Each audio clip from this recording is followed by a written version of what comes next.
اللهم صل على سيدنا ومولانا محمد وعلى آل سيدنا ومولانا محمد وبارك وسلم. اللهم صل على سيدنا ومولانا محمد بعدد أوراق الأشجار وبعدد أخطار الأمطار وبعدد دواب البحار والبحار. اللهم صل على سيدنا ومولانا محمد كما هو أهله ومستحقه.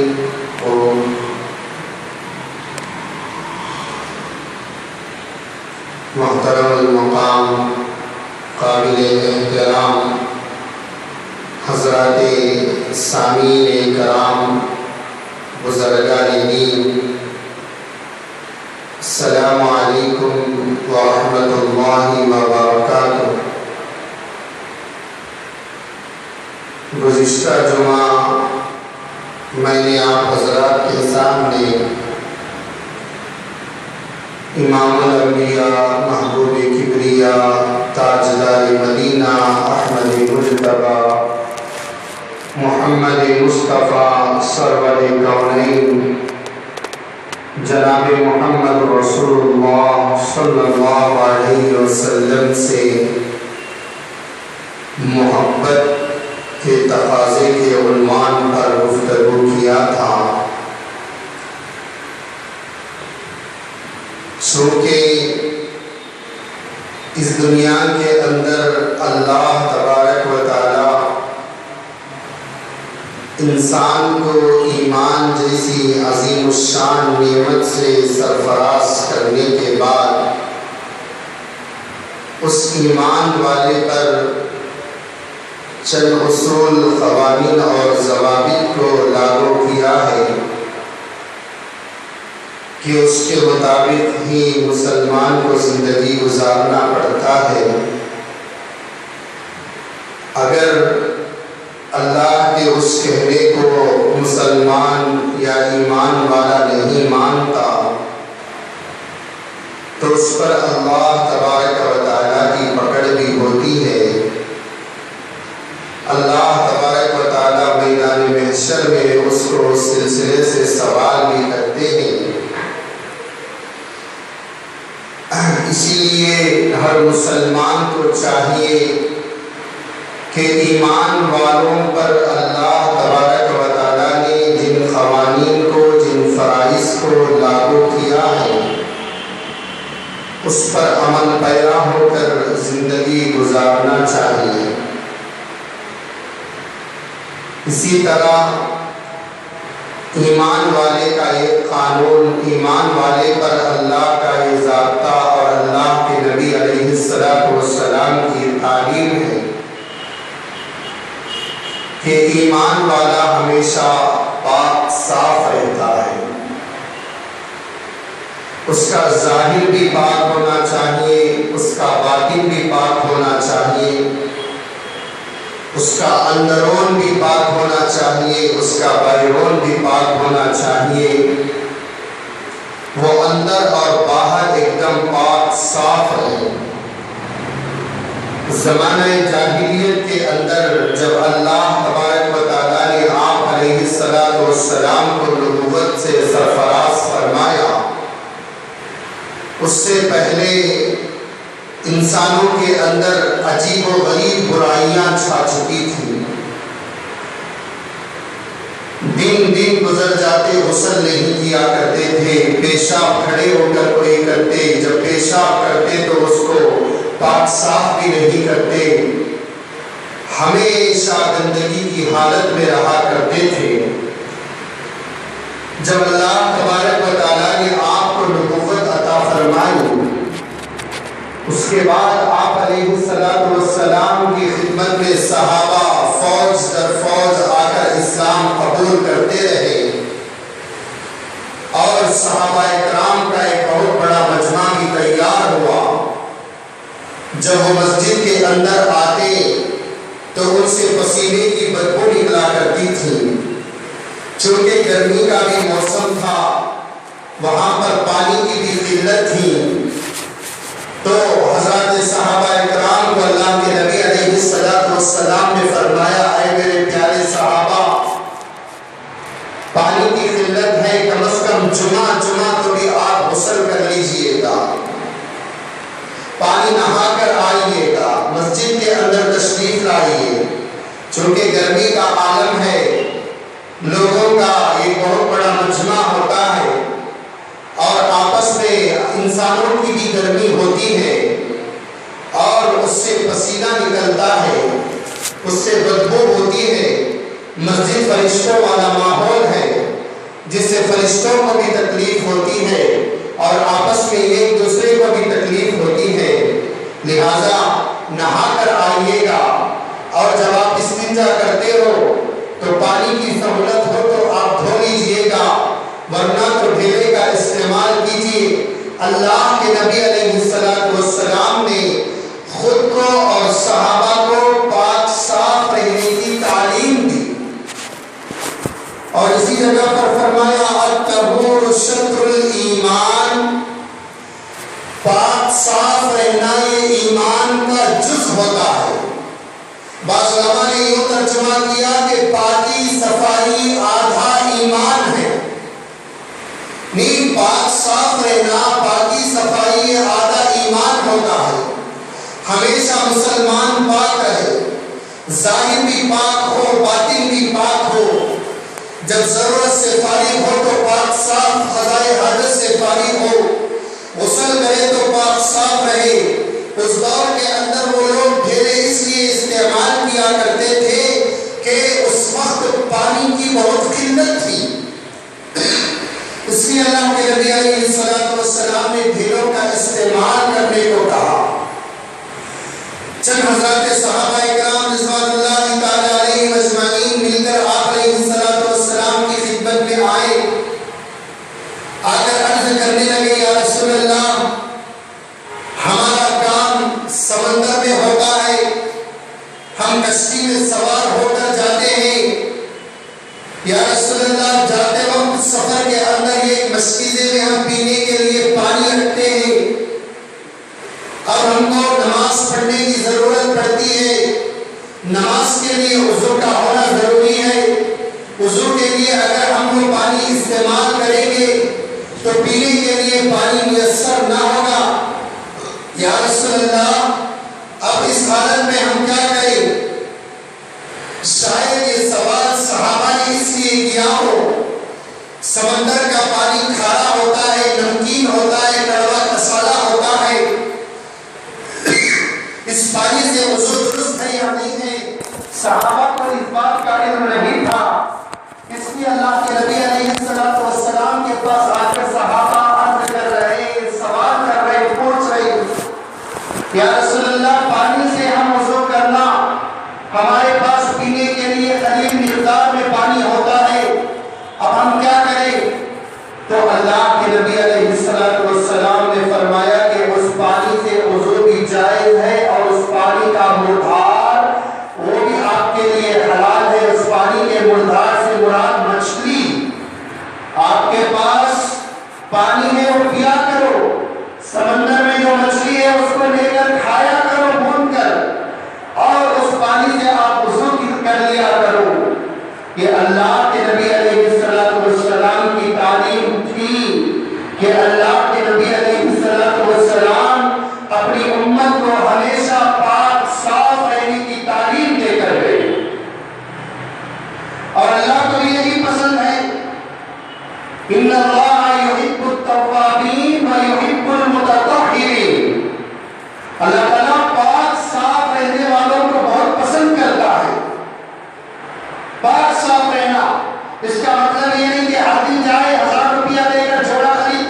بعض لوگ تو ہفتے میں ایک مرتبہ جمعہ کو نہ آتے ہیں، اسی صورت میں مسجد کو آتے ہیں، اللہ کے گھر کو آتے ہیں۔ آج مسلمان بھی بڑے عجیب و غریب ہیں، جب کہیں شادی بیاہ کے اندر جانا ہوتا ہے، جب کسی رسم و رواج کے اندر جانا ہوتا ہے، کسی انگیجمنٹ کے اندر جانا ہوتا ہے، بڑا نہ دھو کر بن سور کر جاتا ہے۔ جب اللہ کے گھر کو آنے کی ضرورت پڑتی ہے تو مسلمان کو اس بات کا احساس نہیں ہوتا کہ اللہ کے گھر کو جا رہا ہوں، جہاں پر فرشتوں کا ماحول ہوتا ہے، رب کعبہ کی حضوری میں حاضری لے رہا ہوں، پاک صاف ہو کر جاؤ تو اللہ بھی خوش ہوگا، نبی بھی خوش ہوں گے۔ اس بات کا احساس بعض مسلمانوں کو نہیں ہے۔ عمر فاروق رضی اللہ تعالیٰ عنہ کے دور خلافت کے زمانے میں آپ رضی اللہ تعالیٰ عنہ منبر رسول پر کھڑے ہوئے تھے، خطبہ دے رہے تھے، جمعہ کا دن تھا۔ اتفاق عثمان غنی رضی اللہ تعالیٰ عنہ تھوڑی تاخیر سے آتے ہیں۔ حضرت عمر فاروق رضی اللہ تعالیٰ عنہ، حضرت عثمان غنی رضی اللہ تعالیٰ عنہ جیسے جلیل القدر صحابی کو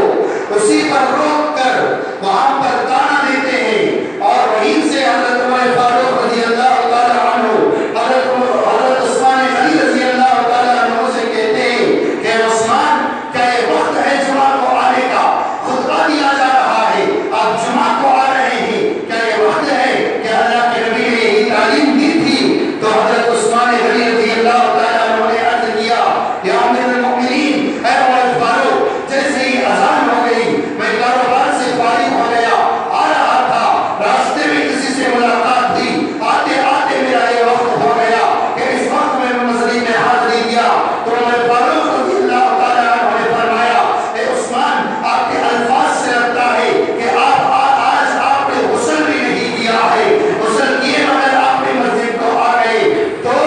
صحابہ کرام کے اندر ایک ایسا جذبہ تھا کہ جمعہ کے دن غسل نہ کرتے تو صحابہ کو بہت ایک دوسرے پر بہت غصہ کیا کرتے تھے، لعن کیا کرتے تھے، آپ نے جمعہ کو غسل کیوں نہیں کیا؟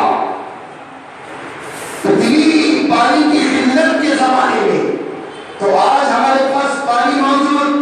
آج ہمارے پاس سب کچھ موجود، مگر آج ہم پانی نہیں نہاتے، پاک صاف نہیں رہتے، اور بیوی سے ہم مستری ہوتی ہے، گھنٹے گھنٹے جا کر ہم ایسے ہی زندگی گزار دیتے ہیں۔ اللہ کو کیسے جواب دینا پڑے گا؟ رات میں بیوی سے ملا، حقوق ادا کیا، ادا کرنے کے بعد صبح اٹھا، کاروبار سے فون آیا یا کوئی اس کا مالک فون کیا، غسل نہیں کیا، اس حالت میں گھر سے نکل گیا، بیوی سے ملنے کے بعد یا اپنے جسم سے اپنے اوپر غسل واجب ہونے کے بعد اگر کوئی آدمی فوراً غسل نہیں کرتا، اسی حالت میں گھومتا پھرتا رہتا ہے، میرے نبی نے فرمایا جب تک یہ اس حالت میں رہتا ہے اس وقت تک اللہ کی لعنت اس پر برستی رہتی ہے۔ نوجوانوں کو راتوں میں غسل واجب ہو جاتا ہے، کبھی گرمی کی وجہ سے، کبھی اختیارات کے منتشر ہونے کی وجہ سے، اسی حالت میں کاروبار کو جا رہا ہے، بازار میں گھوم رہا ہے۔ یہ تعلیم اللہ کے نبی نے اس امت کو دے کر نہیں گئے، یہ تربیت دے کر نہیں گئے۔ پاک صاف رکھو، گھروں کو پاک رکھو۔ آج مسلمانوں کے گھروں کو دیکھو، اتنی گندگی، اتنی گندگی، ہم نے چولہے کی جگہ دیکھو، پکانے کی جگہ دیکھو، ہال دیکھو، روم دیکھو، اپنا کمپاؤنڈ دیکھو، گندگی ہی گندگی۔ پاکی صفائی والے ماحول کو پیدا کرو۔ اٹھتے نہیں آج عورتیں صبح میں، غیروں کو دیکھو، صبح اٹھتے ہیں، اٹھ کر نہا کر سپربھاتم گھر کے اندر ڈال کر گھروں کی صفائی، آنگن کی صفائی، صحن کی صفائی کر کر گھر کے سامنے بھی سجاتے ہیں منہ کو ڈال کر۔ آج مسلمان کے اندر وہ چیز نہیں۔ آج میری ماں میری بہن گھر کے اندر 8 بجے 10 بجے اٹھتی ہے، اٹھ کر اپنے بچوں کو اسکول کو بھیجنے کی تیاری میں لگتی، اپنے شوہر کو حافظ یا کاروبار کو بھیجنے کی تیاری میں لگتی ہے۔ اسی حالت میں 11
اور ناپاک جگہ پر انسان سکون حاصل کرنے کی نیت سے جاتا ہے، جا کر کبھی موبائل میں واٹس ایپ نکال رہا ہے، فیس بک نکال رہا ہے۔ آج کے دور کے حالات میں بتا رہا ہوں کہ نوجوان جاتے ہیں بیت الخلا میں تو ساتھ میں اسمارٹ فون بھی لے کر جاتے ہیں اور نیوز پیپر بھی لے کر جاتے ہیں، نہ جانے ان کے کیا کیا خیالات ہوتے ہیں، اور اس طریقے سے کرنے پر بھی گھر کے اندر برکت اللہ چھین لیتا ہے، گھر کے اندر برکت چھین لیتا ہے۔ بعض بڑے بڑے اکابر علماء نے لکھا ہے جو آدمی بیت الخلا کے اندر جاتا ہے، دانتوں کے اندر کالی کرتا ہے، اس کی وجہ سے اللہ تعالیٰ اس کے اندر قوت سماعت یعنی قوت حافظہ کو ختم کر دیتا ہے۔ بعض علماء نے لکھا ہے جو آدمی بیت الخلا کو جانے کے بعد زیادہ وقت بیت الخلا کے اندر لگاتا ہے، قضائے حاجت سے فارغ ہونے کے بعد بھی بیٹھ جاتا ہے، تو ایسے آدمی کی کمائی کی برکت کو اللہ چھین لیتا ہے۔ ایسے بہت ساری چیزیں ہیں، بہت ساری چیزیں جو آج ہمارے مسلمانوں کے اندر پائی جاتی ہیں، اس لیے ان چیزوں سے پرہیز کریں۔ پاکی صفائی کو اللہ پسند کرتا ہے، پاک صاف رہنے کو اللہ پسند کرتا ہے، یہی تعلیم اس امت کو اللہ کے نبی نے دیا ہے۔ آج ہمارے مستورات کے بارے میں بتائیں، گھر کے اندر شوہر رہتا، گھر کے اندر بچے رہتے ہیں، اللہ نے قرآن